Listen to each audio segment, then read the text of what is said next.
বাড়ির চারপাশে তুলসী গাছ রাখবেন কেন? ভগবান নিজে চৈতন্য মহাপ্রভু বলেছেন চৈতন্য ভাগবতে, ভগবান 4 জায়গায় থাকেন। বলবো 4 জায়গায় কোথায়? আপনার হ্যাঁ বললে বলবো, ঝিমিয়ে পড়েছে হয়তো। একটা জোরে হরি বল বলেন তো। বাহ, ভগবান 4 জায়গায় থাকেন। গঙ্গা, মনে রাখবেন, গঙ্গা, তুলসী, ভাগবত আর ভক্তজনে। যেখানে গঙ্গা, গঙ্গা সাক্ষাৎ ভগবানের শরীর দ্রবীভূত জল। ব্রহ্ম দবত্ত অপগচ্ছতি নিরধর্মই শাস্ত্রে বলছেন। গঙ্গাতে ভগবান আছেন। আর কোথায় আছেন? তুলসী। যেখানে তুলসী সেখানে ভগবান আছেন। যেখানে ভাগবত সেখানে ভগবান আছেন।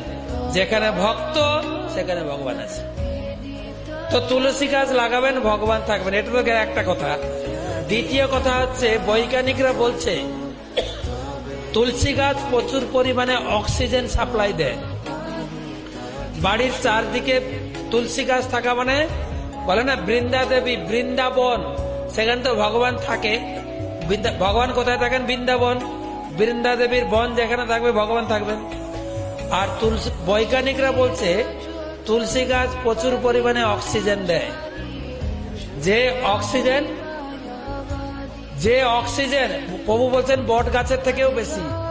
যে অক্সিজেন আপনার বাড়িতে কোনোদিন কারো শ্বাসকষ্ট হবে না। এই একটা বড় চিকিৎসা। চারিদিকে তুলসী গাছ রাখবেন।